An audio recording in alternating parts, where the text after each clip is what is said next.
It happened. Hey yo, what's good, you guys? It's Boomer, and you're watching Bally Star. Today, we get into how J. Cole's Kendrick diss changes everything. Man, J. Cole done dropped, man, and he's coming for blood. Oh, nah. I agree with some of the sentiments that some of these people have made, saying like, yo, this is some Tupac Biggie-ish. Well, no, not Tupac.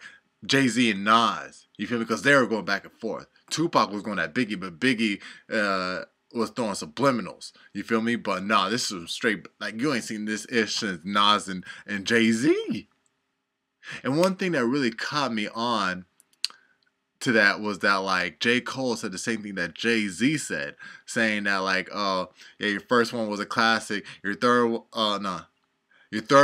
was you at your prime, but your second one was very boring, you know what I'm saying, which is similar to Jay-Z when he was saying Nas's was like, what kind of and your second project was you know what I'm saying, it's like, it's kind of like that. But then I thought, did Nas make Ether? Jay-Z said your first album was kind of nice and your second one was kind of I think. Don't quote me exactly on that. I think. I'm not reading any lyrics here. But then Nas came out with Ether. So J. Cole saying your first album was a classic, your third one, your fourth one was tragic or some ish like that, and your second one put people to sleep. No, your second one was trash, but it was overhyped and stuff. You know what I'm saying? It was kind of I'm like, that's like same thing as Jay-Z saying your first one was kind of nice, your second one was kind of So if you're trying to take the Jay-Z route, don't tell me you're trying to get ethered too, bro. You feel me? Because if this was your takeover, which I'm sure it's not, J. Cole, you know what I'm saying? Again, he said he's just firing warning shots. You feel me? So this is why I'm thinking this might be a little bit bigger than Jay-Z and Nas. Because these two will not let, Kendrick and J. Cole will not let up. They will not let up. So this might over top beefs like Tupac, Biggie, Jay-Z, and Nas, and all others. This might top it. I'm not sure. I'm not completely sure. But man, like, you're dealing with two juggernauts that won't back down here. Still haven't heard from Drake. You feel me?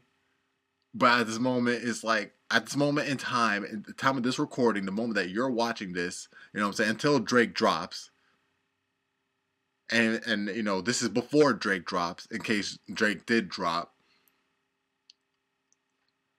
that doesn't even matter. Because J. Cole and Kendrick, are you kidding me? Two of the big three. And I'm talking, well, basically, I'm going to say big two, lyric-wise. You know what I'm saying? It's like, no, if we're talking music, then yeah, big three, just pure music. But lyrics, oh no, there's big two. Kendrick and J. Cole, oh my God, bro. Oh my God, we're about to see like one of the greatest rap beats in history, bro. This is crazy. This is crazy. This is crazy. This is crazy.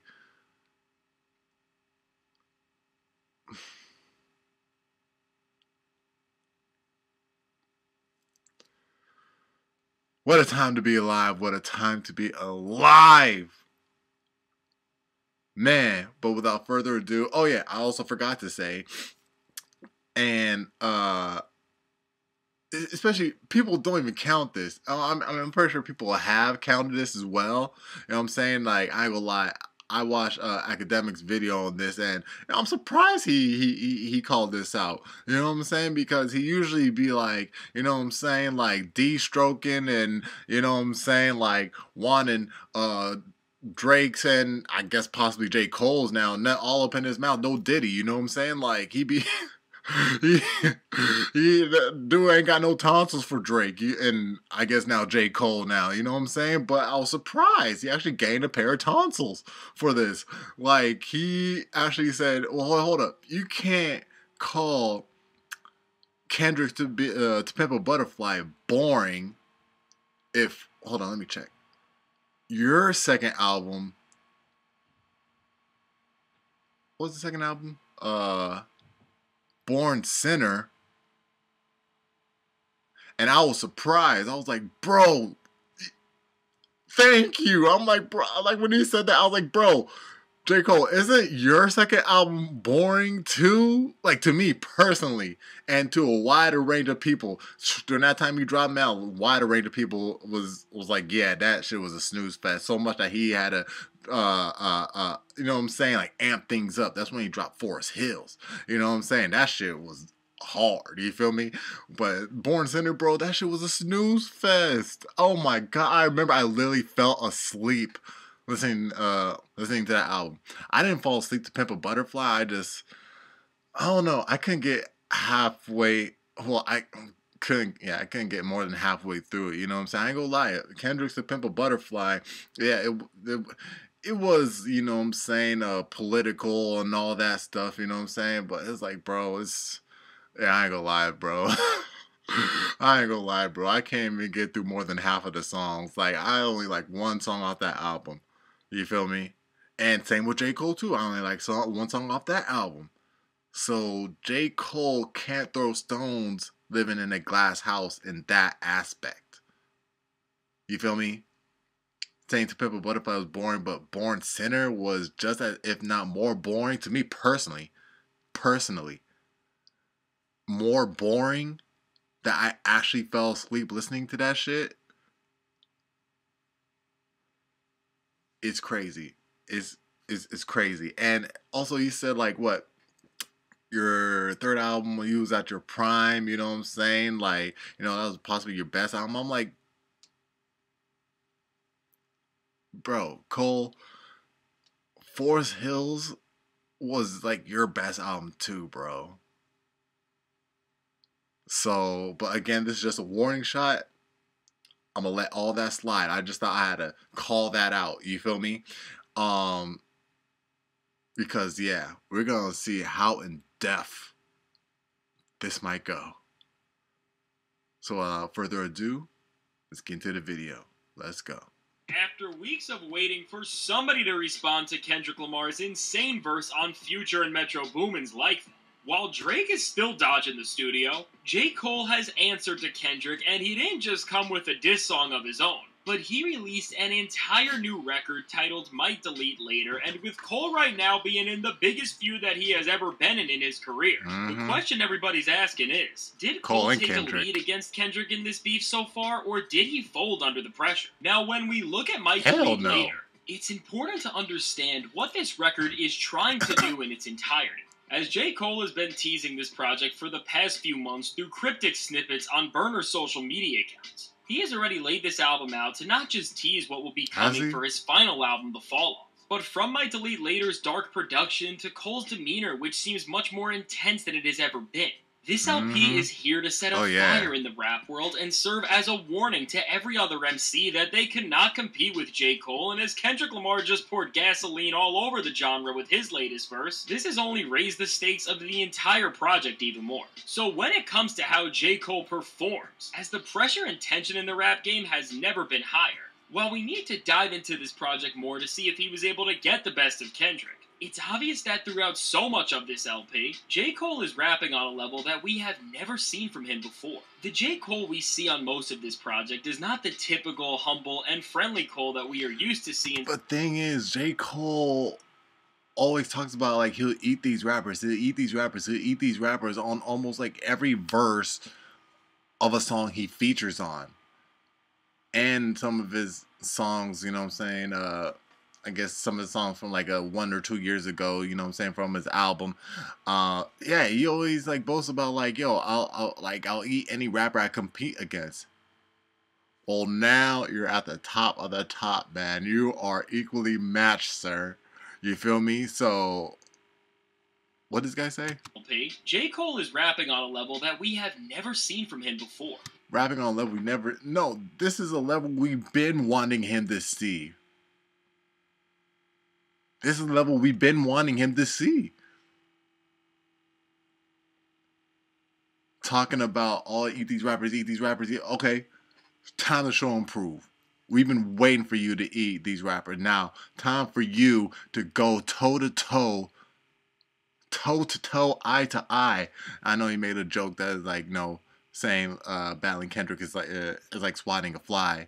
You know what I'm saying? Because he's short. Obviously, a short joke. But you know what I'm saying? When it comes to lyricism, no, you're eye to eye. Time to show and prove. The J. Cole we see on most of this project is not the typical humble and friendly Cole that we are used to seeing so often, but instead, we see a hungry, vicious, and aggressive version of the Dreamville leader who truly sounds like he is gonna swing at anything in his way. The combination of this never-before-channeled bravado and Cole's sharp lyrical sword that is flexed throughout the project makes this easily one of his most exciting performances as while you go through the tracks on this album. Hearing Cole in this type of bag just expand and show us aspects of his arsenal that we have never seen before makes this record feel like a training session of the highest magnitude, and you can't stop listening to it because you know that at the end of the day, as the energy intensifies and you get closer to that final song, you are getting one step closer to seeing how Cole is going to use all the skill we see him flex to enter the ring and fight Kendrick Lamar. Now, right alongside the enthralling performance from J. Cole, what makes this journey towards standing up to his greatest foe so captivating is the production on the record, which is so varied and dynamic. Yet it all manages to feel so grandiose, which ultimately allows the entire LP to have such a distinct atmosphere in its entirety. Whether it's the gloomy instrumentals that are purposefully distorted and muddied up to make all of Cole's bars feel so much more raw and jagged, or even some of the more soulful instrumental loops that J. Cole has ever rapped over in his career. The soundscape on Might Delete Later works just as hard as J. Cole does for the most part in its attempt, and keyword attempt, to show us that Cole isn't just the best MC alive, but that he is the best hip-hop artist out right now, and he's got a top-class MC alive. Is that Meek right there? But that he is Nah, you the look best like Meek. hip-hop artist out right now, and he's got a top-class ear for beats. Now, while all of this defines the very identity of Might Delete Later, what everyone, of course, tuned in to see is how J. Cole decided to stand up to Kendrick Lamar after being embarrassed by him for the second time in his career, and while after Kendrick's Control verse came out in 2013, Cole did not have much to say. This time around, he is not shying away from coming at Kendrick as throughout the entire project. Cole doesn't just prepare his lyrical sword for the final blow. Now, as you go through the track list on Might Delete Later, and many of the cuts get more introspective and tense, Cole throws out some subliminal disses that seem to be targeted at Kendrick Lamar in his most recent verse, but aside from this, Cole did something pretty diabolical on this record by featuring none other than one of Kendrick Lamar's day one collaborators, fellow Black Hippie members... Hold on, before you get into that, because I listened to the whole album just today. That was before, I'm pretty sure they heard, Kendrick even put out the diss. Before that song even came out with the diss in there. I'm pretty sure he worked with Absol before that Big 3 diss by K-Dot. J. Cole just added that song, I'm pretty sure last minute, and just said, alright, F it, just throw the album out now. I'm pretty sure if K-Dot did not make that diss, I don't know if the album would have came still at the same time or maybe a little bit later. But since K-Dot came out with the diss, Cole said, "Alright, I'm gonna make this," and say, "F it, drop it now with the whole album." But let's not be confused. Because he did that, I know for a fact he did that song with Absol before the K-Dot diss. He did not know before that song that was going to come. So this is not like, a chess battle right here. You feel me? This is not a chess battle. He did not make that song after the diss. Where he probably did do that, then it would be considered a chess move to work with Absol after he heard the diss. That would have been a chess move. But for a fact he worked with him before that diss. That's fact. Former Top Dog Entertainment and once J. Cole made that diss back, he just slapped on the album and said, F it, I'm going to push it out right now. Because this is perfect timing. Perfect timing to put out the diss. Perfect hype for the project. It was perfect timing. Made Ab-Soul on the track Pie, and while Soul does not diss Kendrick on this record, just having what used to be one of his closest friends on this project is honestly an evil move from Cole, and with there being rumors that Kendrick has had some tension with TDE ever since he left the label in 2022. What this looks like from the outside is that now TDE on at least some... And also, Ab-Soul's not a label mate anymore. Possibly still like a homie and, you know, person that he, you know what I'm saying, close homies, you know, still black hippie, you know what I'm saying? But they're not label mates anymore. You feel me? So it don't really sting that much. Not that much. Level has taken the side of J. made that Cole, song before. And this is really Kendrick. a massive betrayal, considering the amazing output Kendrick gave to the label when he was signed to it. And speaking of Kendrick's musical output, this is one of the main points J. Cole uses to diss Lamar on the record's outro song that is targeted to him, 7-minute drill, and with this 3-minute cut. While the rest of Might Delete Later leads you to think that Cole is going to fire back to Kendrick with some all-time great material, in actuality, this diss is much more complicated than that. 7-Minute Drill is the song that the entire Might Delete Later project was designed to lead up to, as it's trying to be the moment that is going to explode the rap world as we know it, and seemingly give J. Cole the edge above Kendrick in this beef. But when it comes to the execution of this song, the route Cole decided to take was interesting to say the least. Now to start off with the positive, what J. Cole gets right about this song. The up-tempo, glitched-out beat from T- sets the perfect tone for Cole to come at Kendrick in full force with, and beyond just this, from the confidence to the bravado, J. Cole presents himself in a way that is still on brand and collected to some level, but for his standards is so hostile and battle-ready, and with the entire project working to set this up. This moment feels like a fulfilling climax until... This is a surgical, I ain't gonna lie to you, this is a very surgical. Now as Cole begins the first verse on this cut, just in the second line, he alludes to the current state of Kendrick Lamar's career and artistry with the bar. He fell off like The Simpsons, which is obviously implying that Cole believes that Kendrick has fallen off. But before we dive into this further, as the verse rages on in the next bar, Cole attempts to destroy Kendrick with the lines, "Your first was a classic, your last was tragic. Your second put people to sleep, but they gassed it. Your third was massive, and that was your prime. I was trailing right behind, and now I just hit mine."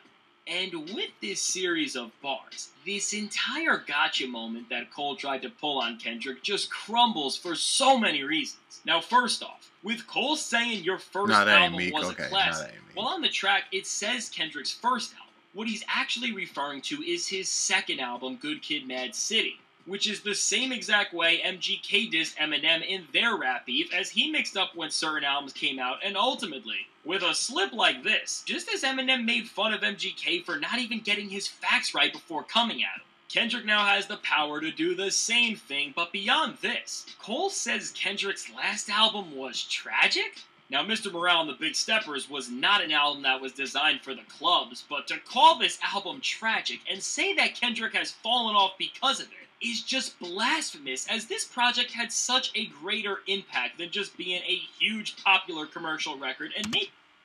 This guy's spitting. This nigga's spitting. I'm telling you, and if you're watching this and you don't agree with me or this guy right here, then you are these type of people. You are a Drake fan that like pop hits, that like the freaking that's kind of simp-ish, you know what I'm saying? Like sultry, you know, talking to a woman type, you know what I'm saying? Like, you are just one of those type of people. You like that poppy sound, you know what I'm saying? J. Cole fans, his is more like, you know, how can I explain this? He speaks to women in a way too, so it's kind of sultry like Drake's, but he spits lyrical bars and facts and all that stuff, and real world problems. It's just that like it's the same but it's different from Kendrick's. And I'm talking J. Cole. You know what I'm saying? His is the same but different from Kendrick, because Kendrick's is hella intuitive and in depth, and still in the realm of like hood politics. You know what I'm saying? Which is like, I'd say 40% of J. Cole fans are not gonna get. You know what I'm saying? 40% of J. Cole fans are not gonna get, and 150% of Drake fans are not gonna get. So of course, those are the type of people to call it, to call his last album like a snooze fest. Of course. That's why I look at stuff like that from them, you know what I'm saying, when they be talking about all that Mr. Morale is trash, and I'm just like, bro, your mind is just not like high leveled enough. Or it's like, again, I follow this one account on IG, and he posted, because again, he's a Drake stan too. He posted about like, how Mr. Morale is, and it shows a guy saying, "What is higher? What is higher learning?" And then he's making fun of that. I'm like, see, you're one of those type of people. You know what I'm saying? Like, you look at Mr. Morale and think it's just like some guy just being preachy to you. You're not listening to what he's saying, or you don't care about what he's saying. Or it just doesn't compute. And you don't have to be from the hood to know what he's saying. It's like, bro, it just doesn't compute, or like it just doesn't resonate with you. You're more of that type of wave with Drake. It just doesn't resonate. So, like, of course, what Kendrick's saying of Mr. Morale is gonna sound like some type of like knockoff poet saying, "What is higher?" You know what I'm saying? Some poet making fun of poetry, saying, "What is higher learning?" It's like, bro, that's just what it sounds like to you, man. You're not listening. Like, and of course, it's not gonna be played in the clubs. You're not gonna bump it in the car, because it's not, because it makes you think. It makes you think. These people do not like to think. Drake fans, 150% Drake fans do not like to think. I bump Drake's music. Do I think? Shoot, mostly about relationship shit, and reminiscing on memories I have with chicks, and moments I have with chicks. That's the only thing I think about when I listen to Drake's music.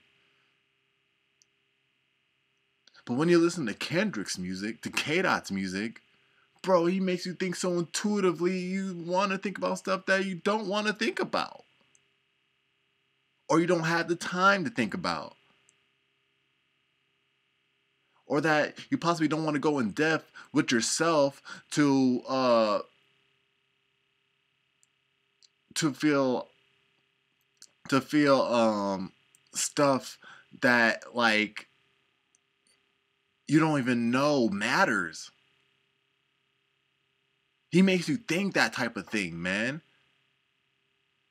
And that is 150% what Drake fans don't like, so they make fun of that. 40% J. Cole fans too. The other 60%, they understand, because J. Cole is like within that realm as well. You know what I'm saying? A little bit different, but it's still within that same realm. So to call Mr. Morale trash is blasphemous, bro. I have a couple songs off Mr. Morale on my phone. A couple songs, and they're bangers, you feel me? Like some of you can see walk to and all that. You feel me? Like, yeah. But Drake fans ain't gonna know that. They ain't gonna resonate with that. Shallow minds, bro. Making Cole sound even more ridiculous. Shallow he minds. then says, referring to Kendrick's second album, To Pimp a Butterfly, that it put people to sleep and they overhyped it, which, okay?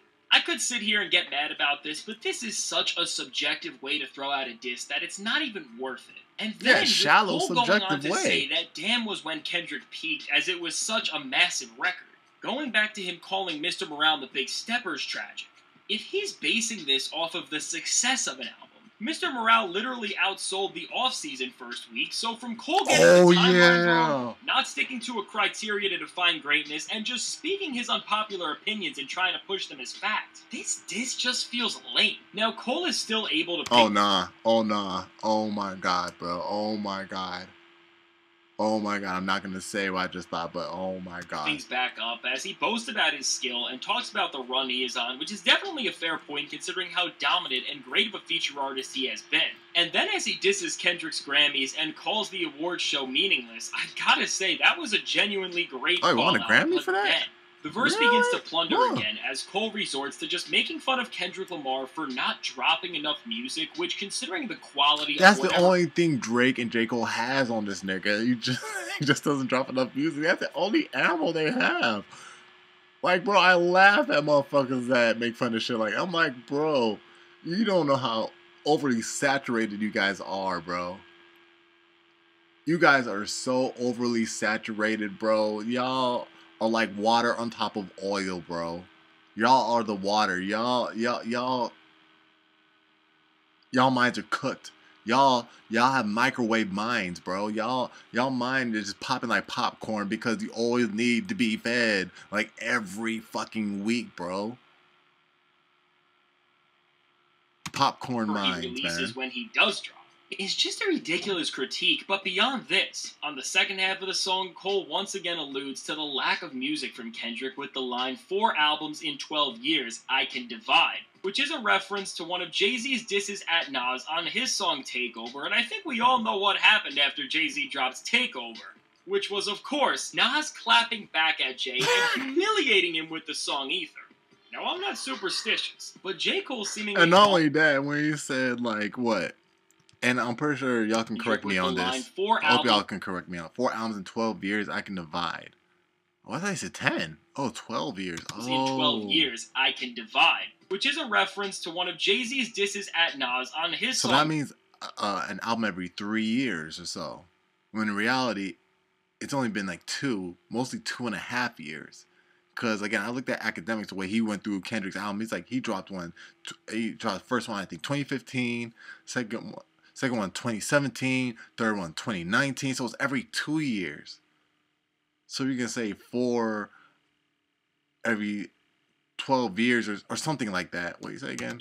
Yeah, 4 albums every 12 years. That's like every 3 years you drop an album.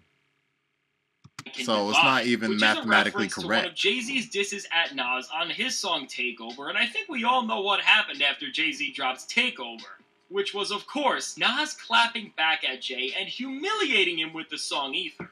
Now, I'm not superstitious, but J. Cole seemingly falling into the same trope that got MGK embarrassed in his feud with Eminem, and then interpolating a line from the song of the rapper who lost in the most iconic beef in hip-hop history, just makes it seem like beyond what you even think about Cole's disses. He has put the writing... Nah, but J. Cole ain't gonna end up like Jay-Z, though. J. Cole ain't gonna end up like Jay-Z, bro.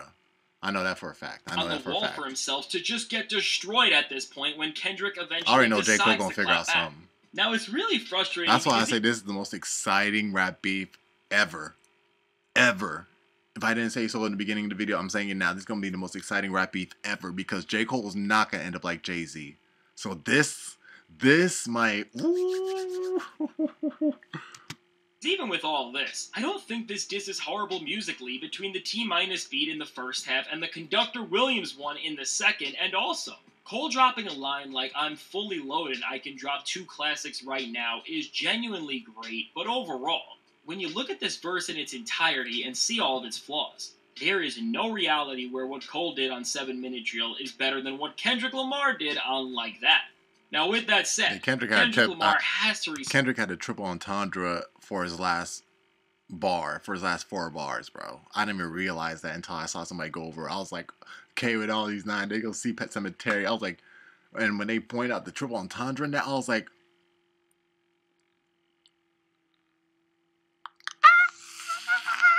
I was screaming. I was like, no, this nigga's lethal. So I was like, bro, oh my God, I almost cried when I figured that out. I was like, no, I didn't think it was that deep. Kendrick Lamar did on Like That.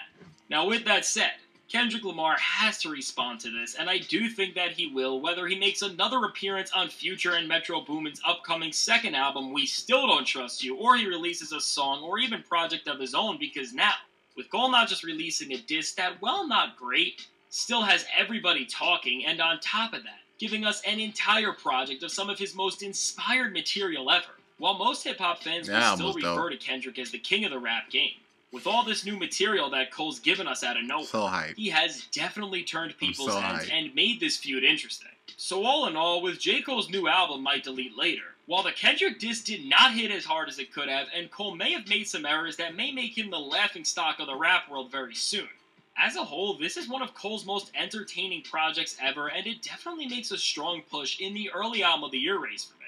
So let me know, what do you think of J. Cole's Kendrick diss and his new album as a whole? And if you want to see every single rapper who is actively beefing with Drake right now and find out why it seems like the entire industry turned on him, check out the suggested video. Alright guys, there you have it. There's my whole take on this going on right now at the time of J. Cole dropping his rebuttal to K-Dot. His first rebuttal to K-Dot.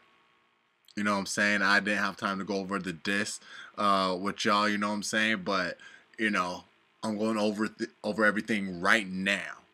You feel me? My thoughts and,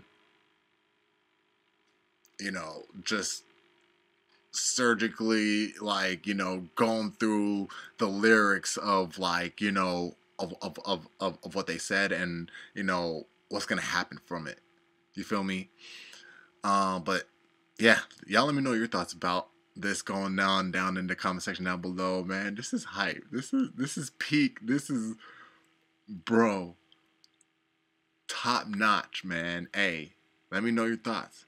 Other than that, leave a like if you enjoyed the video. Subscribe if you're new, so that you become part of the bomb squad. You dig? And yeah, man, I'm gonna catch y'all, oh, for sure, in the next one. 100. Oh. Yeah.